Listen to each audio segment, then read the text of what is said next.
వెనకాల వ్యాసుడు ఆయన వెనకాల పరిగెడుతున్నట్ట. ఈ శుకయోగేంద్రుడు ముందు వెళుతుంటే, నాయనా శుక శుక ఆగు అంటున్నట్ట. చాలా విచిత్రమైనటువంటిది. ఈయన శుక అని ఒకసారి అనగానే అక్కడ ఉన్నటువంటి చెట్లు పర్వతాలు శుక శుక అంటున్నట్టు. అవి కూడా అంటే ఈయన యొక్క నామాన్ని అవన్నీ కూడా చేస్తున్నట్టుగా ఉందట. చాలా అద్భుతమైనటువంటిది. అంటే మొత్తం చుట్టూ ఉన్నటువంటి ప్రతి అణువు కూడా ఈ శుకయోగి యొక్క దీనికి ఆ అనుభూతికి స్పందిస్తాయన్నమాట. అటువంటి వాడు శుకయోగీంద్రుడు. అంటే సాక్షాత్తు కృష్ణుని యొక్క అనుభూతి ఎట్లా ఉంటుందో, ఆయన యొక్క సాన్నిధ్యం ఎటువంటిదో శుకయోగేంద్రుడి సాన్నిధ్యం కూడా అటువంటిదే. ఎందుకంటే ఆయనకి ఈయనకి ఉన్నటువంటిది అభేదమే. ఆయనే ఈయన అటువంటి వాడు. ఈ వ్యాస మహర్షి వెనకాల పరిగెడుతున్నట్ట. నాయనా ఆగు శుక అంటున్నట్ట. శుకా శిశు శుకపిక స్వదుస్వన శోభన రావే తండ్రి ఆగరా నాయన అంటున్నట్టు వెనకాల పరిగెడుతూ అని వెంటబడి పిలుస్తుంటే, ఆ తటాకం ఒక చెరువు ఉంది అక్కడ. అక్కడేమో ఋషిపత్నులు స్నానం చేస్తున్నారట. వస్త్రాలన్నీ కూడా ఒడ్డును పెట్టి వాళ్ళు అందులో స్నానం చేస్తున్నారు. వీడు అక్కడి నుంచి అలా నడిచి వెళ్తున్నాడు ఈ శుకయోగీంద్రుడు.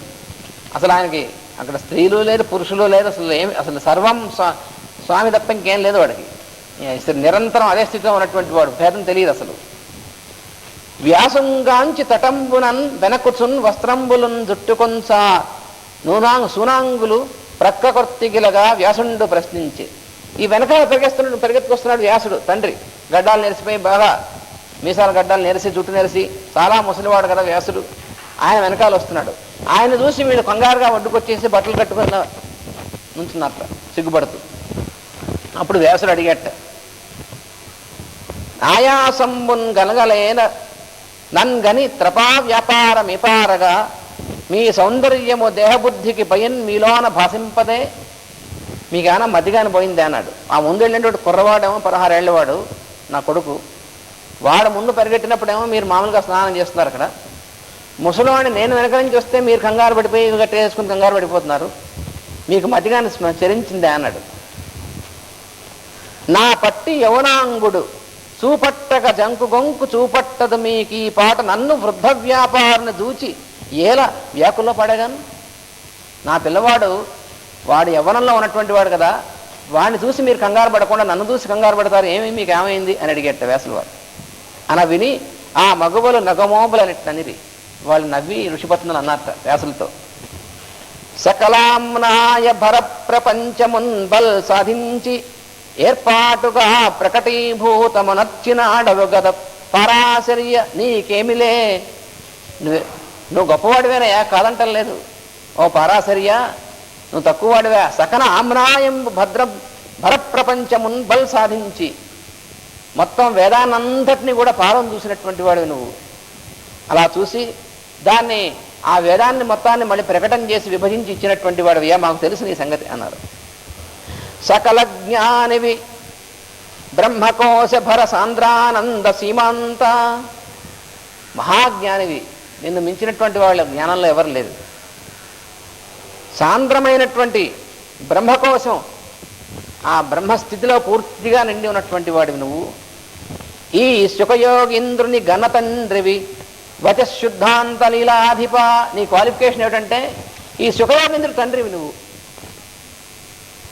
అంటే అంటే నీ కొడుకు శుకయోగీంద్రుడు కాదు, శుకయోగీంద్రుడు నువ్వు తండ్రివి అన్నారు. అదేమిటండి అంటే ఒక్కసారి అలాగే ఉంటుంది. మనకి వాసుదేవుడు అనేటువంటి పదం ఉంది. ఎలా వచ్చింది తెలుసిన?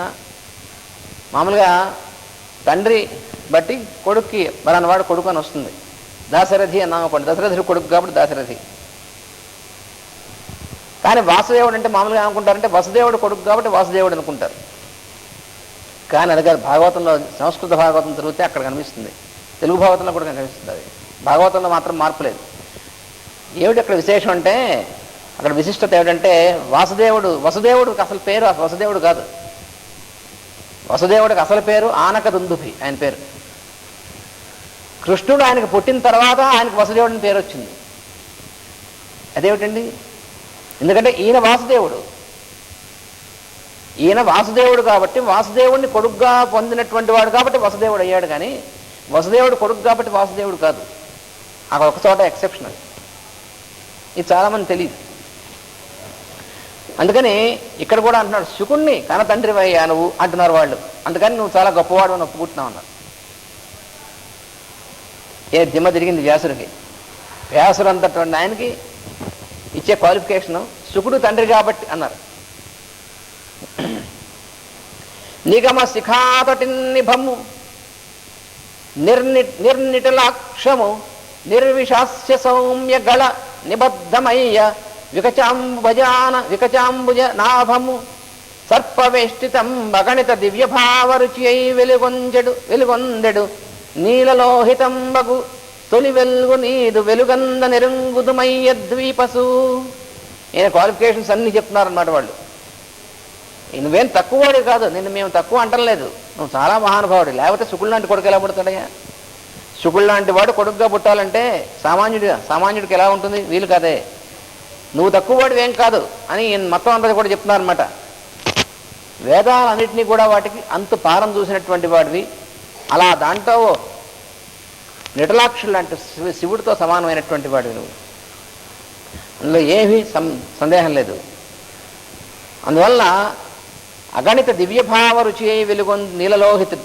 ఈయన కూడా వ్యాసుడు కూడా నీలకాంతి ఈయన చుట్టూ కూడా ఉంటుంది. వ్యాసుడు ఇక్కడ శుకునితో పోల్చినప్పుడు వ్యాసునట్టు అన్నారు, కానీ వ్యాసుడు తక్కువవాడు కాదు. వ్యాసుడు అసలు వ్యాసుడితో సమానమైన వాళ్ళు ఇంకోళ్ళు ఎవరు చెప్పడానికే లేదు. అందుకని వ్యాసస్తు భగవాన్ స్వయం అన్నారు. సాక్షాత్తు భగవంతుడి యొక్క మరో అవతారమే, కృష్ణుని యొక్క ఇంకో అంశావతారమే వ్యాసుడు. అందువల్ల ఇవన్నీ కూడా చెప్పారు, ఇవన్నీ నిజమే అన్నారు వాళ్ళు ఈ మునిపత్నులు.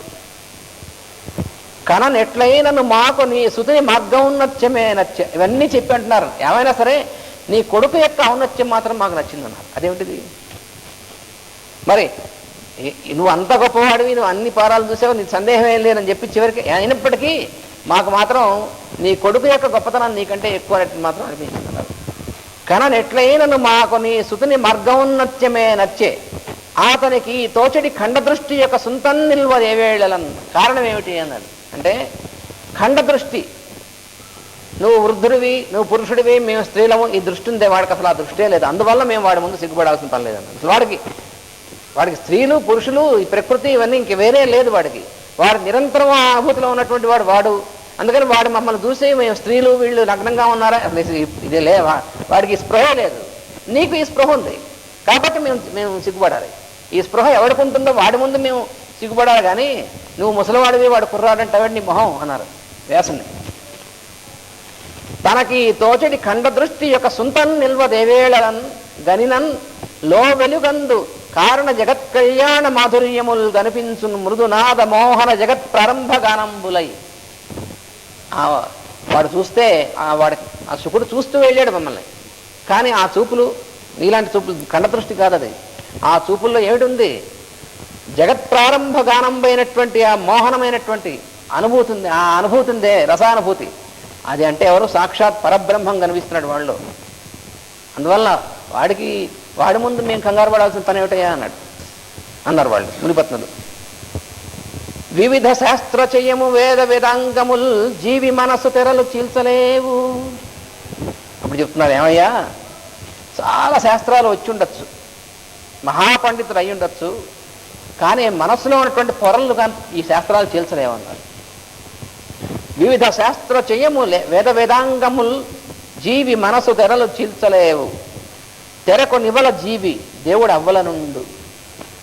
అక్కడ తెర ఉంటుంది ఎప్పుడు కూడా. ఆ తెరకు యువతల జీవి ఉంటాడు, అవతల భగవంతుడు ఉంటాడు, మధ్యలో తెర ఉంటుంది. ఇదే ఉపనిషత్తులో యతో వాచో నివర్తంతే అప్రాప్య మనసా సహా ఆనందం బ్రహ్మణో విద్వాన్ అని తైత్రీయ ఉపనిషత్తులో చెప్తారు. ఎందుకంటే ఆ బ్రహ్మ అనేటువంటిది స్థితి ఏదైతే ఉందో అక్కడ ఉన్నటువంటి ఆనందం అక్కడికి వాక్కుల ద్వారా వెళ్ళలేరన్నాడు. యతో వాచో నివర్తంతే అప్రాప్య మనసా సహా. మనస్సుతో తెలుసుకుందాం అనడానికి సాధ్యం కాదు నాయన అన్నాడు. ఎందుకంటే అక్కడ దాకా వెళ్ళిన తర్వాత అనుభూతిలోకి వెళ్ళినప్పటికీ మనస్సు ఉండదు. మనస్సు అనేటువంటి పొర దాటితేనే అనుభూతి ఉంటుంది. అనుభూతి ఉన్నప్పుడు మనస్సు ఉండదు. అక్కడ మళ్ళీ మనస్సుకు వచ్చేప్పటికి అనుభూతి ఉండదు. అందుకని మనస్సు ద్వారా మనస్సు లీనమైతేనే అవతల అనుభూతి ఉండేది. అందుకని మనస్సు ద్వారా లాభం లేదు. అప్రాప్య మనస అక్కడి నుంచి ఎతో వాచో నివర్తంతే, మనం చెప్పేటువంటి మాటలు, మన ఎక్స్ప్లెనేషన్స్ అంటామే మనం, ఇవన్నీ కూడాను అక్కడికి వెళ్ళి అక్కడి నుంచి వెనక్కి తిరిగి రావాల్సిందే కానీ అక్కడికి చేరలేవన్నాడు. అది ఉపనిషత్తులో చెప్పింది. సరిగ్గా అదే వీళ్ళు చెప్తున్నారు. వివిధ శాస్త్ర చెయ్యము వేద వేదాంగములు జీవి మనసు తెరలు చీల్చలేవు, తెరకు నివల జీవి దేవుడు అవ్వల నుండు, కార్యమివల అవల కారణంబు. అది కార్యకారణ సంబంధం అంటారు. అంటే అర్థం ఏమిటి? దీని కారణం అంతా భగవంతుడు, దాని యొక్క కార్యం అంతా కూడా ఇక్కడ మనకు కనిపిస్తుంటుంది ఈ లోకంలో. అందుకని భగవంతుడు అక్కడ అవతలు ఉంటాడు, జీవుడు యువతలు ఉంటాడు, మధ్యలో పొర ఉంటుంది. జీవుడు అవతలు భగవంతుల్లోకి వెళ్ళినప్పుడు మనస్సు ఇవేం ఉండవు, ఇవి దాటి వెళ్ళిపోతుంది. అది అసలు రహస్యం. అందువల్ల శాస్త్రాలు వచ్చాయంటే శాస్త్రాలు నేర్చుకోవడం మంచిదే, కానీ శాస్త్రాల వల్ల మాత్రం కేవలం అనుభూతి రాదు. శాస్త్రాలు వాటి పని వాటికి ఉంది, శాస్త్రాలు నేర్చుకోవడం అవసరం, మంచిదే. కానీ శాస్త్రాలతో పాటు ఇది కూడా, ఈ అనుభూతి ఉంటే శాస్త్రాలు పనికొస్తాయి. ఈ అనుభూతి లేకపోతే శాస్త్రాలు కేవలం విజ్ఞానంగా ఉంటాయి. అప్పుడు వాడు తెలియగలవాడు అవుతాడు, కానీ అనుభూతి గలవాడు అవడు. తెలియగలవాడికి అనుభూతి ఉండదు పెద్దగా. ఎంత తెలివి ఎక్కువ ఉంటే అంత అనుభూతి తక్కువ ఉంటుంది. అది చికాకు ఈ రెండింటికి. అందుకనే బ్రజగోకుల్లో ఉన్నటువంటి వాళ్ళు అసలు బొత్తిగా తెలియలేనటువంటి వాళ్ళు, అందుకనే పూర్తిగా అనుభూతిలో ఉన్నటువంటి వాళ్ళు. భాగవతంలో చాలా స్పష్టంగా ఉంటుంది. బ్రజగోకుల్లో ఉండేటువంటి వాళ్ళు ఒక గ్రూపు, మధురలో ఉన్నటువంటి వాళ్ళు ఒకళ్ళు, ద్వారకలో ఉన్న వాళ్ళు ఒకళ్ళు, హస్తిన్లో ఉన్న వాళ్ళు ఒకళ్ళు. ఇలా చూస్తే అసలు బొత్తిగా ఏమీ తెలివితేటలు లేని వాళ్ళు బ్రజగోకుల్లో ఉన్నటువంటి వాళ్ళు. అందుకని పూర్తిగా స్వామి యొక్క సాన్నిధ్యం ఎప్పుడూ ఉన్నటువంటి వాళ్ళు. మధుర దగ్గరికి వచ్చేప్పటికి కొంచెం తెలివితేటలు ఉన్నటువంటి వాళ్ళు, కానీ కొంతవరకు అనుభూతి ఉన్నవాళ్ళు, కొంతవరకు మళ్ళీ లేనటువంటి వాళ్ళు. ద్వారకా నగరం దగ్గరికి వచ్చేప్పటికి మహా తెలియగల వాళ్ళు. అందుకని స్వామి వాళ్ళ మధ్యనే ఉన్నప్పటికీ సమకాలీనులు తప్ప ఆశ్రితులు గారు అన్నారు. ద్వారకలో ఉన్నటువంటి వాళ్ళందరూ కూడా ఆయనకు ఆశ్రితులు గారు, సమకాలీనులు, కాంటెంపరీస్. ఇంకా హస్తిన్లోకి వచ్చేప్పటికో హస్తిన్లో ఉన్నటువంటి వాళ్ళు మహా తెలియగల వాళ్ళు, అసలు వాళ్ళకి తెలివితేటలు తప్ప ఇంకేం లేవు. అందువల్ల అక్కడ స్వామి యొక్క సాన్నిధ్యం వాళ్ళకి. అక్కడ ఎవరో కుంతీదేవి, ఆ విదురుడు, భీష్ముడు, ధర్మరాజు వాళ్ళని వదిలిపెట్టి మిగతా వాళ్ళు ఎవరికి అసలు అనుభూతే ఉండదు. అందుకని వాళ్ళ తెలివితేటలు ఎక్కువ ఉన్నటువంటి వాళ్ళు.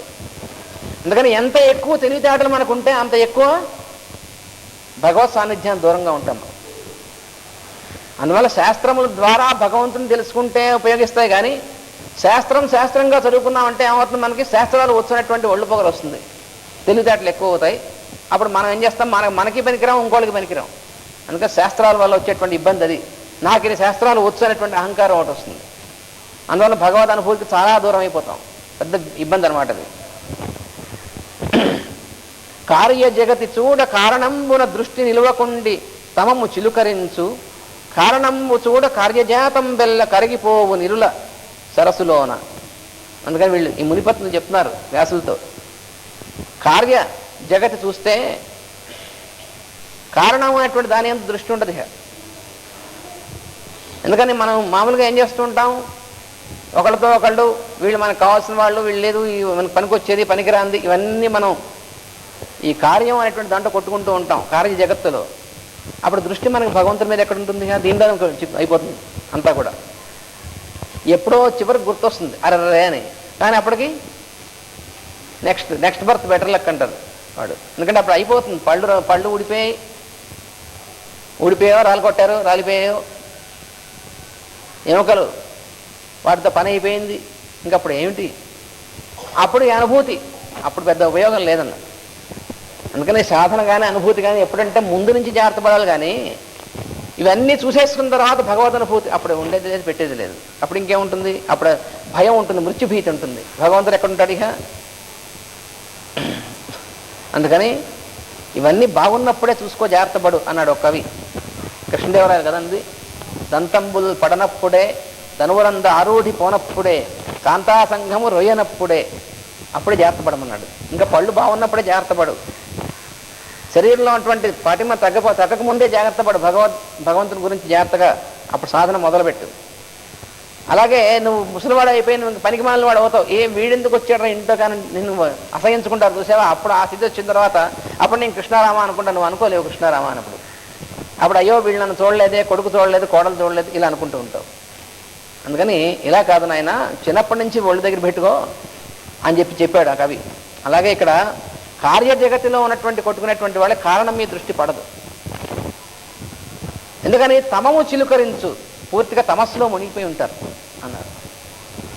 కారణంబు చూడ గార్యజాతం బెల్ల కరిగిపోవు. ఎప్పుడైతే మనం కారణాన్ని చూస్తామో అప్పుడు ఈ మొత్తం కరిగిపోతుంది దాంట్లోకి. అప్పుడు ఇది ఉండదు, రెండు కావాలి ఉండదు. రెండు ఒకసారి అది కావాలి ఇది కావాలి ఒకటే ఉంటుంది, కానీ రెండు కూడా కావాలండి అంటే ఇది ఆ దృష్టి కలిగినప్పుడు ఇవన్నీ వదిలేసి వెళ్ళిపోతాడని అర్థం కాదు. వీటిలో కూడా అదే దృష్టిలో ఉంటాడు అని అర్థం. కొంతమంది ఏమనుకుంటారంటే ఆ భగవంతుడి యొక్క దృష్టి కలిగిన తర్వాత ఇవన్నీ వీళ్ళతో పని లేదని వదిలి వెళ్ళిపోతాడు. ఎక్కడికి వెళ్ళిపోడు. మన ధర్మరాజు అలాంటి వాడు వెళ్ళిపోయాడు ఎక్కడికైనా. వాళ్ళెవళ్ళు వెళ్ళిపోలే, అక్కడే ఉన్నప్పటికీ వాళ్ళు ఎప్పుడూ అదే స్థితిలో ఉంటారు. అది ఆయన ఉన్నటువంటిది. కార్యకారణములు కరిగి ఒకటి అయిన మూసలోన మనకి ముక్తి సొమ్ము. ముక్తి అంటే ఏమిటో ఒకటి చెప్తున్నారు. మామూలుగా మనం మోక్షం అంటే ఏమనుకుంటామంటే ఇదంతా కూడా వదిలిపెట్టేసి, ఇదంతా వదిలిపెట్టి ఏమిటి వదిలిపెడతావు? నీ మనస్సుతో వదలలేవు కదా. ఇవన్నీ కూడా వదిలిపెట్టి ఎక్కడికో దూరంగా, అంటే 1,00,000 రూపాయలు అప్పు చేసేసి శుభ్రంగా, తర్వాత ఆ అప్పుల వాళ్ళు వెనకాల వెంటబడుతుంటే నాకు ఇప్పుడు వైరాగ్యం వచ్చింది అని చెప్పేసి అన్నాడు అనుకోండి, అంటే నేను వదిలిపెట్టి వెళ్ళిపోతున్నాను. ఎక్కడికి వెళ్ళిపోతావు? అలా కాదు వెళ్ళిపోవడం మోక్షం అంటే. ముక్తి అంటే ఏమిటి చెప్పారు? కార్యకారణములు కరిగి ఒక్కటి అయిన, మనం కారణమైనటువంటిది జగత్తు, కార్యజగత్తు ఈ రెండు కూడా ఒకటైపోయి ఒకటే స్థితిలో ఉన్నప్పుడు అది ముక్తి అంటే అన్నారు. శుకుని యునికి మాకు చూడ ముచ్చటయోను, తొట్టుపాట మాకు తోచదు. అందువల్ల శుకుడు ఆ స్థితిలో ఉన్నాడు. వాడు భౌతికమైన స్థితిలోనే ఉన్నాడు, కానీ భౌతికమైన స్థితిలో ఉంటూనే వాడికి కార్యకారణం రెండు కూడా ఒకటైపోయాయి. వాడు నిత్యముక్తుడైనటువంటి స్థితిలో ఉన్నాడు. అందువల్ల వాడిని చూస్తే మాకు ముచ్చటగా ఉందయ్యా అన్నారు. మమ్మల్ని ఏం చేయమంటావు? నిన్ను చూస్తే మరి మేము కంగారు పడ్డం అనేటువంటిది తప్పదన్నారు వ్యాసులతో. వ్యాసులు అంతటా ఆయన్ని, మనం ఎక్కడ పారాశరి వారి వీడి తనలో అంభోజబంధుండు తూర్పున గాన్వించిన వేళ స్నాతుడు వినిర్ముక్తాకుడై ఏటి పొంతన్ అశ్వత్థము నీట దోచుచు పూతంబైన తీరాన ఇట్లని ఎంచెన్ జలజాసనంబున మనోవ్యాపార సంరోధి అయి. అప్పుడు వ్యాసులు వారు ఆలోచించటారే, నిజమే వీళ్ళు చెప్పింది. మనకి ఇప్పటిదాకా మన ఈ స్పృహ లేదే అనుకున్నట్టు వ్యాసులంతటా ఆయన. మనం ఇప్పటిదాకా చాలా శాస్త్రాలు ఇచ్చాము, పురాణాలు, మరి ఉపనిషత్తులు, వేదాలు చేసాము, ఇవన్నీ చేసాము. కానీ ఇప్పుడు వీళ్ళు చెప్పేదాకా మనకు అసలు తెలియదు. ఆ అనుభూతిలో మనం కాకుండా ఖండదృష్టి ఇంకా పోలేదే మనకి అని చెప్పి వెంటనే, అంటే ఈ రూపంలో, ఈ మునిపత్నం రూపంలో ఈ సందేశాన్ని ఇచ్చినటువంటిది భగవంతుడే అని మళ్ళీ ఒకసారి తెలుసుకున్నాడు ఆయన. తెలుసుకుని అప్పుడు ఏటికి వెళ్ళి అప్పుడే తూర్పున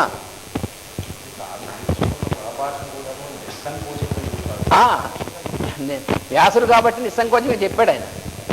ఇంకోటి చెప్తారా? ఎంత గొప్పవాడైతే అంత జాగ్రత్తగా భాగవత మార్గంలో ఉన్నటువంటి సాధనే అది అసలు. ఇప్పుడు ఎక్కడ తాను పొరపాటు పడ్డాడో పెద్దవాడు చెప్పగలడా? నిజంగా చెప్పినటువంటి వాడే మహానుభావుడు. చాలామంది ఏంటంటే తాము బ్రహ్మాండమైనటువంటి పనులు ఏమేం చేశారో అవి చెప్పుకుంటారు, కానీ పొరపాటు పడి చెప్తారా? చెప్పరు, వస్తే చెప్పరు. కానీ అలా తాము ఎక్కడ పొరపాటు పడ్డామో చెప్పినటువంటి వాళ్ళు ఎవళ్ళండి? లోకోత్తరులు అయినటువంటి వాళ్ళు. ఒక నారద మహర్షి చెప్పాడు. ఆయన ఈ నారద పూర్వజన్మ వృత్తాంతం కూడా వస్తుంది భాగవతంలో, మొట్టమొదటి అదే ఉపదేశించాడు ఆయన. అందులో ఎక్కడ తాను పొరపాటు పడ్డాడో కూడా చెప్పి, ఎవరైనా ఆయన ఇటువంటి పొరపాటు పడకుండా ఉండాలి అని చెప్పాడు ఆయన. అలాగా తాము ఎక్కడ పొరపాటు పడ్డామో చెప్పగలిగినటువంటి వాళ్ళు చాలా మహానుభావులు. అలా వ్యాస మహర్షి కూడా నిస్సంకోచంగా చెప్పాడు. తర్వాత ఇదిగో ఇలా పొరపాటు పడ్డా, ఆయన చెప్పకపోతే మనకంటే తెలుస్తుందని తర్వాత ఆయన చెప్పాడు, మన భాగవతం అని చెప్తాడు. అందువలన అప్పుడు వెళ్ళి ధ్యానంలో కూర్చున్నట్ట.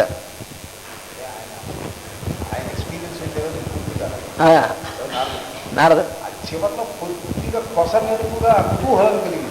నారదుడు వారి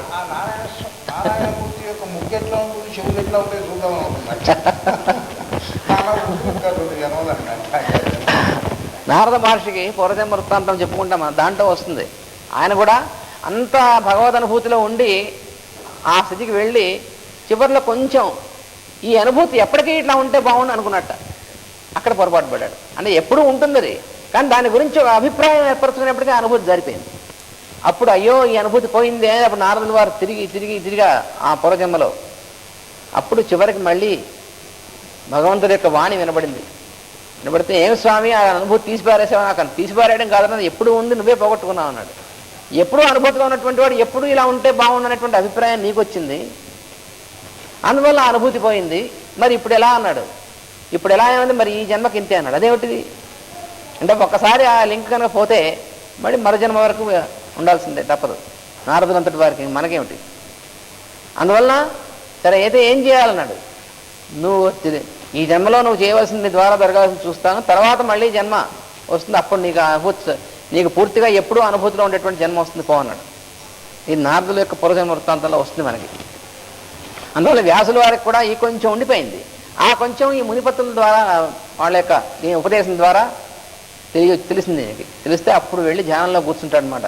కూర్చుని నిజమే ఇంత ఇవన్నీ ఇచ్చినప్పటికీ నాకే ఈ కొంచెం ఇది ఉండిపోయింది, ఇక నేను పూర్తిగా అనుభూతి ఉన్నటువంటిది ఏమి ఇవ్వగలను, ఏమి ఇవ్వలేకపోయాను అని అప్పుడు ఆయనకి అనుమానం వచ్చింది. అప్పుడు ధ్యానంలో కూర్చోవడం.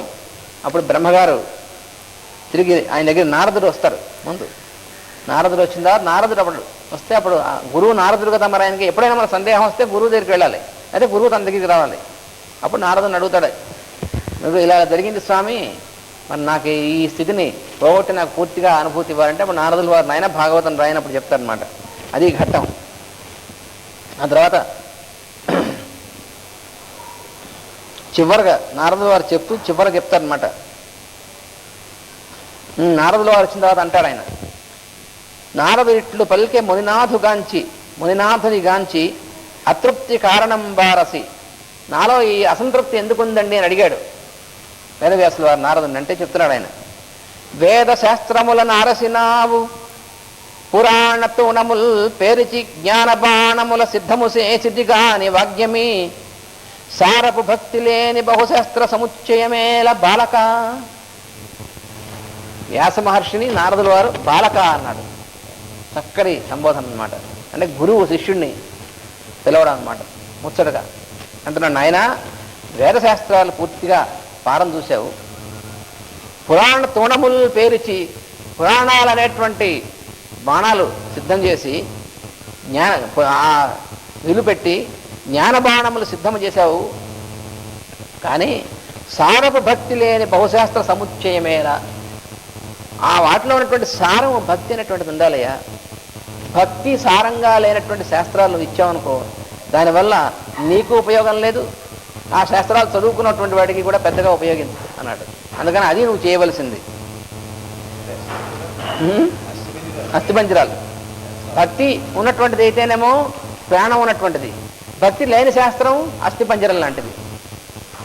తనకు తృప్తి లేని ఘన విద్యలవి ఏల, తెలివి ఏల పెద్ద కలిమి ఏల, శాస్త్ర చెయ్యము బ్రహ్మ సంకేతములు సుమ్ము, భక్తి ఎంది అనుభవంబు నిలుచు. శాస్త్రానికి భక్తికి, శాస్త్రాలు తప్పు కాదు, శాస్త్రాలు బ్రహ్మ సంకేతం, బ్రహ్మని గురించి చూపిస్తాయి, గురించి చెప్తాయి. కానీ ఆ అనుభూతి రావాలంటే భక్తి ఉండాలి. అది అక్కడ దానికి దీనికి తేడా ఉంది. అంటే దాని గురించి అంతా చెప్తుంది. బ్రహ్మ గురించి, బ్రహ్మ అంటే ఏమిటి, బ్రహ్మను ఎలా తెలుసుకోవాలి, ఇవన్నీ శాస్త్రాలు చెప్తాయి. కానీ ఆ ఎక్స్పీరియన్స్, అనుభూతి, అంటే ఉదాహరణకి మనకి అన్నం గురించి అంతా చెప్పామనుకోండి, ఆకలి వేస్తున్నటువంటి వాడికి పిండి వంటలు ఇట్లా చేయాలి, దానిలో ఇలా వేయాలి, ఇంత రుచిగా ఉంటుంది అని ఒక గంట సేపు ఉపన్యాసం చెప్పాము, ఏం లాభం వాడికి? అవి తెలుస్తుంది పాకశాస్త్రం గురించి.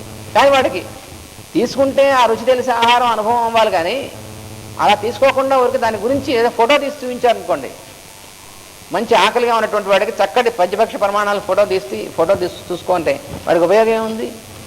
ఇది కూడా అటువంటిది. అంటే ఎలా ఉందో తెలుస్తుంది తప్ప అనుభూతి రాదు. అందువలన భక్తికి దానికి తేడా ఉంది.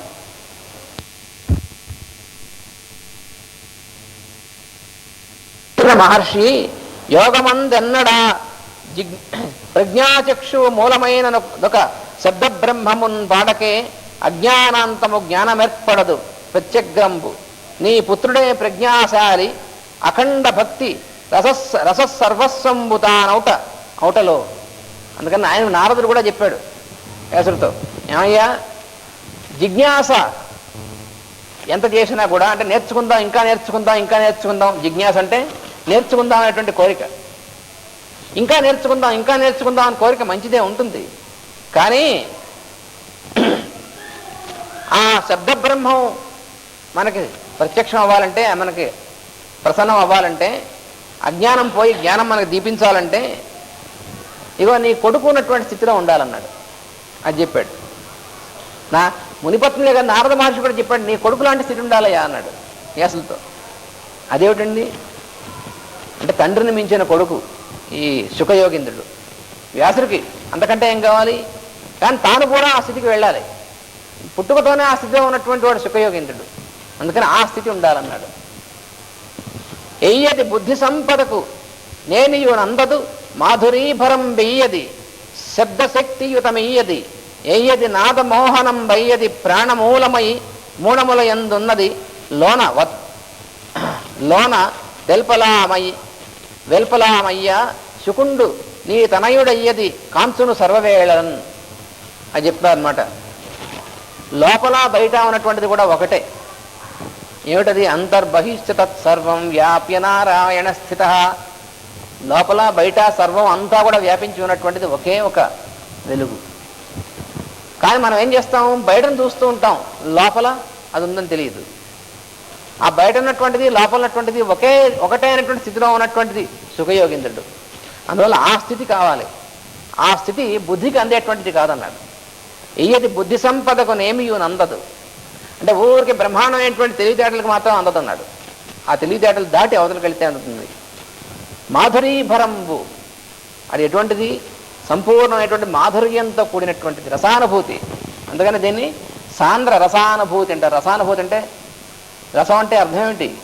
రసం అంటే సర్వాంతర్యామి అయినటువంటి ఆయనే రసం అంటే. అదే వేదం కూడా చెప్తుంది, రసో వై సహ, అతడే రసం అంటే. సర్వసారం అన్నమాట. అంటే మొత్తం సృష్టిలో ఉన్నటువంటి సమస్తమైనటువంటి దాంట్లో ఉన్నటువంటి అనుభూతి ఏదైతే ఉందో దాన్ని రసం అంటారు. అది ఎవరు? రసస్వరూపుడైనటువంటి భగవంతుడే, అంతర్యామే రసం అంటే. అందుకని అతడే రసం అంటే అతని యొక్క అనుభూతి. అందుకని సారభూతంబు మాధురీభరం వెయ్యది శబ్దశక్తియుతమెయ్యది. తర్వాత దాని యొక్క శక్తి శబ్దశక్తి అన్నారు. అంటే ఆయన చేరుకునేటువంటిది ఎట్లా చేరుకుంటాం? శబ్దం ద్వారా అన్నారు. ఇది ఉపాసన.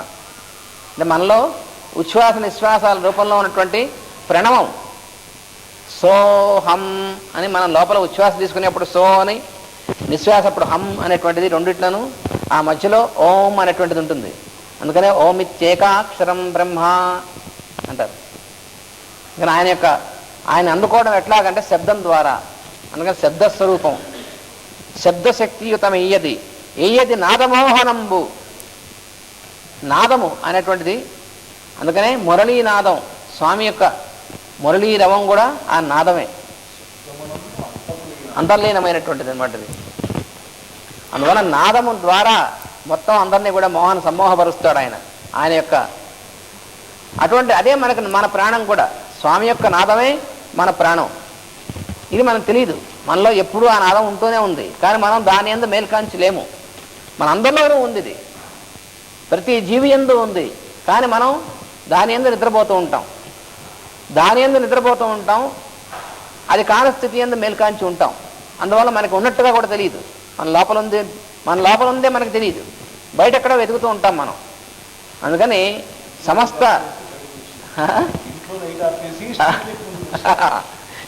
ఇంట్లో ఉన్న లైట్లు ఆర్పేసి స్ట్రీట్ లైట్ దగ్గర కూర్చుంటే ఎట్లా ఉంటుందో అటువంటిది అనమాట ఇది.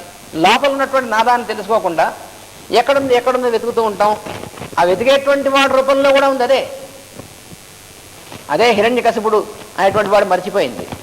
వాడంతా అన్ని లోకాలు వెతికట్ట, ఎక్కడ కనబడలేదన్నాడు. ఎందుకని వెతికేటువంటి వాడి రూపంలో లోపల ఉన్నటువంటిది వాడే. ఆ రహస్యం తెలియలే వాడికి. అందువల్ల అటువంటిదయ్యా శుకుడు దీంతో ఆ స్థితిలో ఉన్నటువంటి వాడు. నీకు కూడా ఆ స్థితి అందాలి ఇప్పుడు. అందుకని అది అందినటువంటి గ్రంథం నువ్వు రాస్తావు, అది రాయాలి అని చెప్తాడు అనమాట. అది ఈ రాసలీలలో ఈరోజు మనం శుకలీల అనేటువంటిది ఈరోజు మనం దీనిలో. ఎందుకంటే భాగవతంలో వ్యాసుడు శుకుడు సంబంధమైనటువంటిది ఘట్టం ఇలా అద్భుతంగా ఇచ్చింది, భాగవత సారంగా ఇచ్చింది కాబట్టి ఇవాళ మనం అది చదువుకున్నాం. భాగవత ధర్మం అంటే ఏమిటో అది ఈరోజు రహస్య ప్రకాశంలో మనకి చెప్తున్నటువంటిది. నారదుడు చెప్తున్నాడు, మళ్ళీ ఇక్కడ కూడా అదే నారద మహర్షి చెప్తున్నాడు భాగవత ధర్మం అంటే. చక్కని ధర్మములన్నీ బోధించితివి, అక్కడే మళ్ళీ ఇక్కడ ఒకటే, అదే తమాషా, అనుకోకుండా అదే వచ్చింది. అందు విష్ణు కథలను కొంత కొంతగా వర్ణించితివి, సర్వాంతర్యామి అయిన భగవంతుడు సుగుణ కీర్తనము వలన అనుగ్రహించును గాని ధర్మములను వివరించుట వలన మెచ్చునా అన్నాడు. ధర్మాల్ని గురించి ఎంత వివరించినా దానివల్ల కాదయ్యా భగవంతుడు మెచ్చేది, భగవంతుడు యొక్క గుణ సంకీర్తనము చేయాలి, అప్పుడు మెచ్చుతాడు అన్నాడు.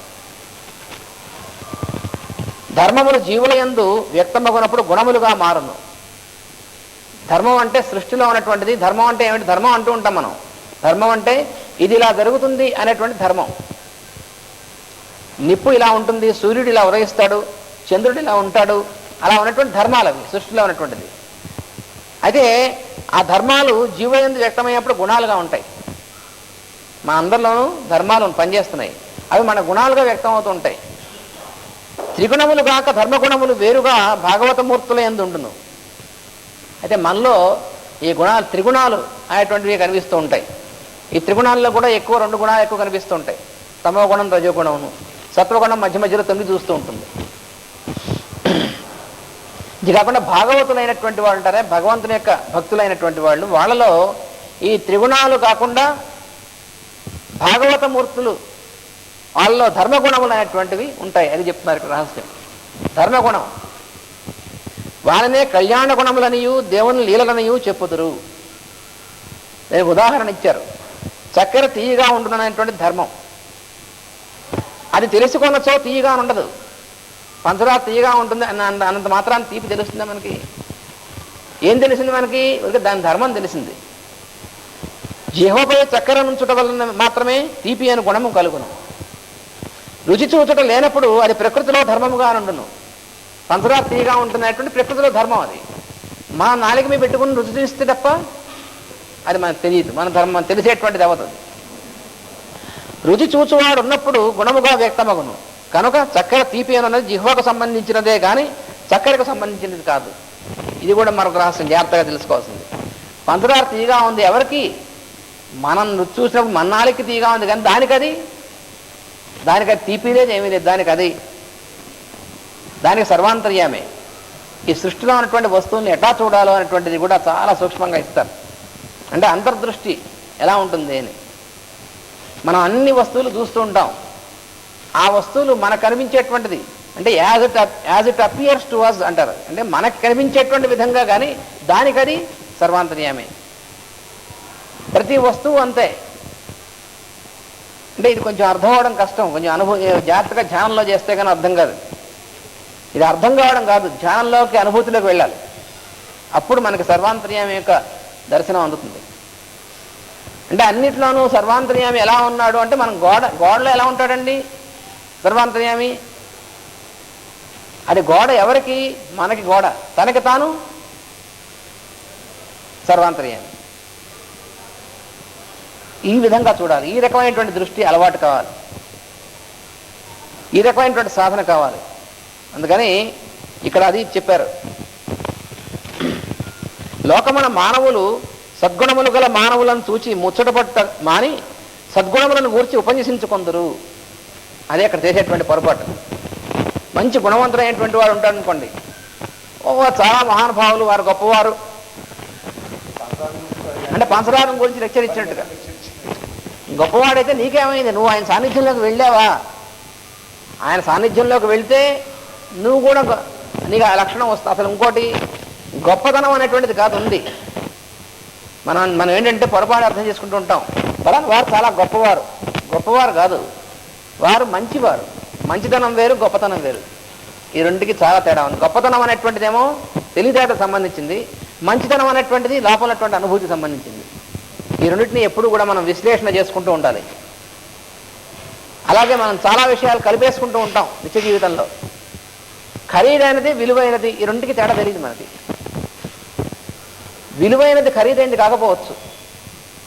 మన బాగా ఆకలేసింది అనుకోండి, ఓ బంగారపు ఇటుక ఉంది అక్కడ, అది చాలా ఖరీదైంది కానీ విలువైంది కాదు. అక్కడ ఆకలి తీరుస్తుందా? ఒక ముద్ద అన్నం అక్కడ ఉంది, బంగారం కంటే విలువైంది. చూసారా, విలువైన దానికి ఖరీదైన దానికి ఎంత తేడా ఉందో. మనం రోజు నిత్య జీవితంలో ఖరీదైన వాటిని గురించి వెనకాల పరిగెడుతూ ఉంటాం కానీ విలువైన వాటిని పట్టించుకోం. కానీ మనకు జీవితానికి ఆధారమైనటువంటి విలువైనటువంటిది ఇది మనం వేదం చెప్పేది కూడా.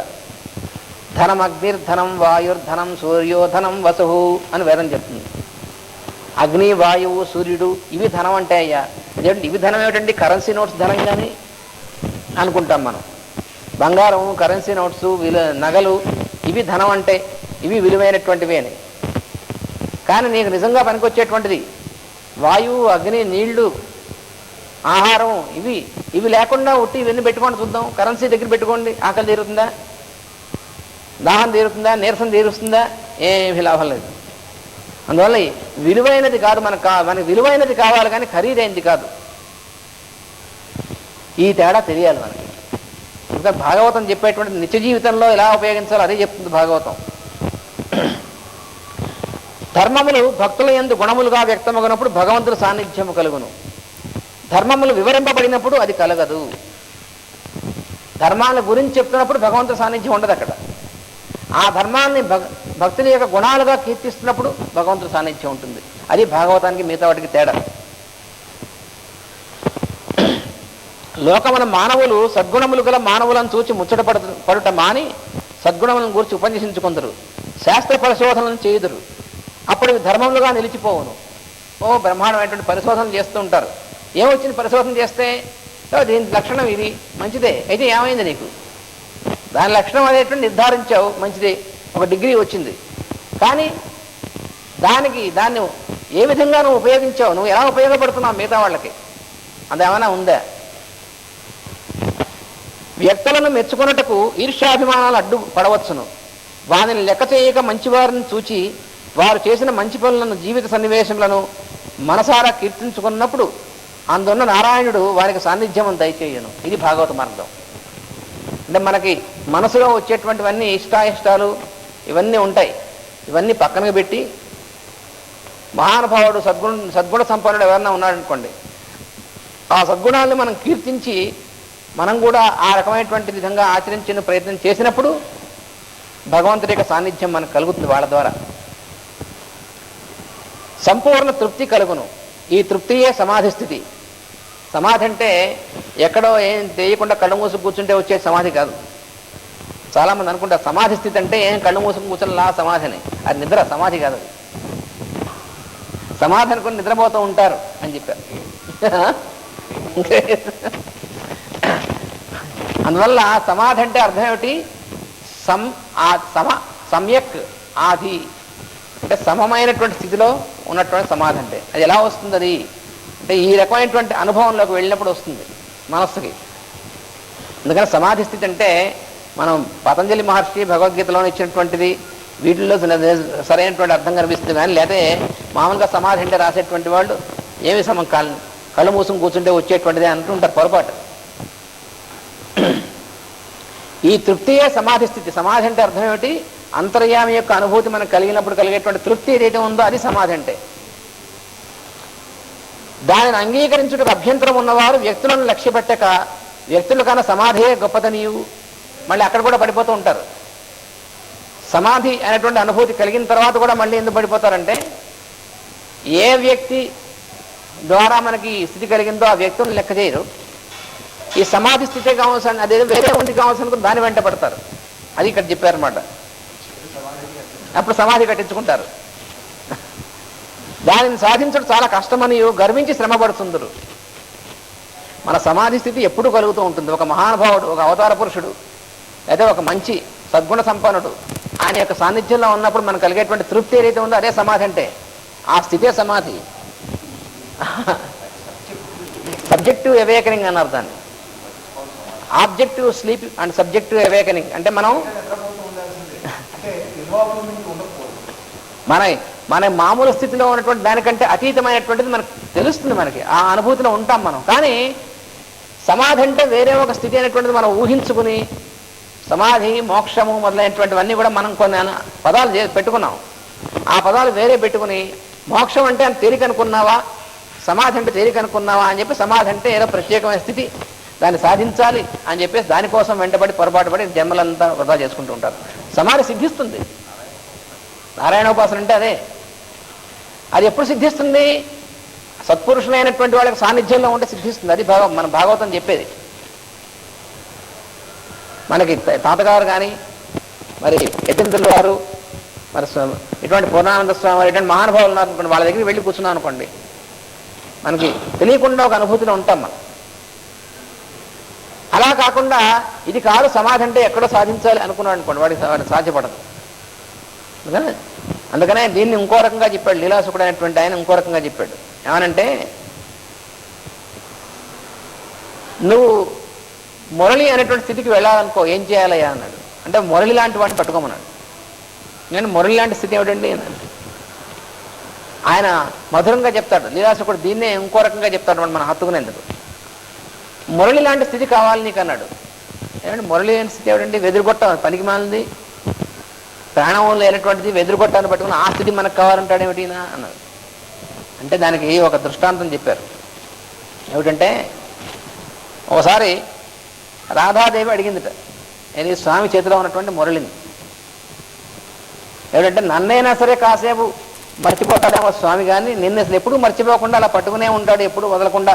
కారణం ఏమిటి అని. నీలో ఏముంది అందుట. నాలో ఏముందో నాకేం తెలుసు, నువ్వే చూడమందట మురళి.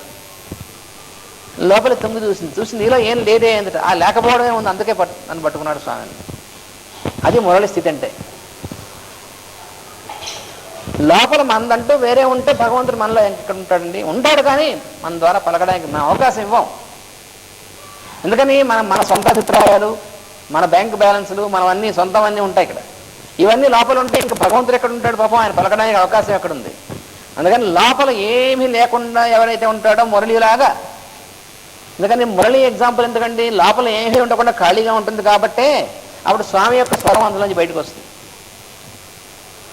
లోపల అడ్డుంటే స్వామి ఇంకా ఎంత ఊదితే మాత్రం బయటకి ఏమొస్తుందండి? రాదు. అలా మురళి లాంటి స్థితి కావాలన్నాడు. అందుకనే ఆయన చెప్తాడు లీలాసుకుడు స్వామితో అంటాడు, అపి జనుషి పరస్మిన్ ఆప్త పుణ్యో భవేయం తటభువి యమునాయాస్తాదృశో వంశనాళ. నాకు తర్వాత చాలా జన్మలు ఉన్నాయని తెలుసయ్యా, జన్మరాహిత్యం అడగటలేదు నిన్ను, అయితే ఒక చిన్న కోరిక కోరుతున్నాను స్వామితో. ఆ తర్వాత వచ్చే జన్మ ఒక వెదురుగొట్టంగా పుట్టించున్నాను అన్నాడు. అది చాలన్నాడు. అదేమిటండి అని మతి లేదు వాడికి. సజీవమైనటువంటి జన్మ వచ్చింది. మన శాస్త్రంలో చెప్పుకుంటూ ఉంటాం నిర్జీవాలు సజీవాలని. ఎవల్యూషన్లో ఆ జన్మలన్నీ అయిపోయి మనం మానవ స్థితికి వచ్చాం, మళ్ళీ వెనక్కి వెళ్తా అంటాడండి. నీ మొహం ఇదిగా శాస్త్రం. స్వామితో అంటున్నాడు, యమున ఒడ్డున ఉన్నటువంటి వెదురు పొదల్లో ఉండేటువంటి వెదురుగొట్టంగా పుట్టేందుకు అటువంటి జన్మ ఒకటి ఇమ్మన్నాడు. ఎందుకనంటే, ఎప్పుడైనా సరే నువ్వు నీ చేతిలో ఉన్నటువంటి మురళి మారుద్దాం అనుకున్నావు అనుకో, కొత్త వెదురుగొట్టంగా అనుకున్నావు అనుకో, అప్పుడు నన్ను తీసుకుంటావేమో. అందుకోసంట అపి జనుషి పరస్మిన్ ఆప్త పుణ్యో భవేయం తటభువి యమునాయాస్తాదృశో వంశనాళ. అయితే ఎందుకని, ఎప్పుడైనా సరే నువ్వు వచ్చి నన్ను ఇక తీసుకుని నీ మురళి కోసం నన్ను కనుక తీసుకుంటే అంతకంటే ఇంకేం కావాలి? అలా ఒక జన్మ కావాలన్నాడు. అయితే అది రావాలంటే ముందు క్వాలిఫికేషన్ ఉండాలయ్యా అన్నాడు ఆయన. అదేమిటండి? మురళి జన్మ రావాలంటే తేలికనుకున్నాం ఏమిటి అన్నాడు. అదేమిటి మరి ఏం చేయాలన్నాడు. మురళి జన్మ రావాలంటే ఇంకో మురళిని పట్టుకోమన్నాడు. ఆహా, ఇదే రహస్యం అన్నాడు. అందుకని తర్వాత మళ్ళీ చెప్పాడు, అయ్యి మురళి. అప్పుడు ఎవరిని స్మరించాడు? ముందు స్వామిని ప్రార్థించాడు. అయ్యా నాకు ఈ జన్మ అయ్యింది. అరే నీకు ఈ జన్మ రావాలంటే ముందు మురళి గారిని పట్టుకోవాలి, ముందు ఆ మురళిని ప్రార్థించాడు. అయ్యా ఇప్పుడు మురళి గారు నమస్కారం అన్నాడు. అయ్యి మురళి నమస్కారం, నీకు నమస్కారం చేస్తున్నాడు. ఎందుకనంటే ఏం చెప్పాడంటే, నువ్వు అందరూ లేకుండా ఖాళీగా ఉన్నప్పుడు స్వామి నిన్ను ఇలా పెట్టుకుంటాడు చూసావా, అప్పుడు ఆయన చెవులు దగ్గరగా ఉంటావు. ఆ చెవులోను నా గురించి కొంచెం రికమెండేషన్ చేయవయ్యా స్వామికి, నన్ను కూడా నీ స్థితిని ఇప్పించవయ్యా అని మురళికి నమస్కారం చేశాట. అప్పుడు లభించింది ఈ స్థితి. అది దీంట్లో కూడా. అంటే అర్థం ఏమిటి? ఎవరైతే ఆ అనుభూతిలో ఉంటారో, వాళ్ళ సద్గుణవంతులు ఎవరైతే ఉంటారో వాళ్ళ సద్గుణాన్ని కీర్తించాలి. అది భాగవతంలో మనకు కనిపించేది. భాగవతంలో భగవంతుడు డైరెక్ట్గా అలా కనిపించడు. భగవంతుడి యొక్క భక్తులైనటువంటి వాళ్ళ యొక్క సాన్నిధ్యం, వాళ్ళ గుణకీర్తన అనేటువంటిది భాగవతంలో ఇచ్చాడు. అందుకని వాళ్ళ గుణకీర్తన చేస్తూ, వాళ్ళని సేవిస్తూ, వాళ్ళ సాన్నిధ్యం మనం పొందితే వాళ్ళ ద్వారా భగవంతుడి యొక్క అనుభూతి మనకు అందుతుంది. అందుకు భాగవతం అనేటువంటిది. అది ఇక్కడ నారదుల వారు కూడా చెప్పింది అదే. అందుకని దానికి ఇక్కడ మనకి ఈ రహస్య ప్రకాశన కూడా చెప్పింది, ఈ తృప్తియే సమాధి స్థితి. అందువలన ఇది కాకుండా వేరే ఎక్కడో సమాధి ఉంటుందో మాత్రం పొరపట్టద్దన్నారు.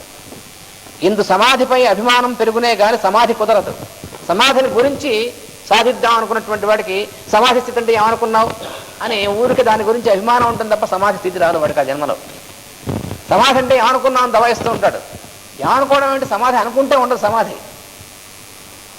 ఎవడు నిద్రపోతున్నానని చెప్పాడు అనుకోండి, ఎవడైనా నేను నిద్రపోతున్నాను అంటే అర్థం ఏంటి? వాడు నిద్రపోవట్లేదని అర్థం. ఏమంటే నిజంగా నిద్రపోతున్నవాడు చెప్పగలడా?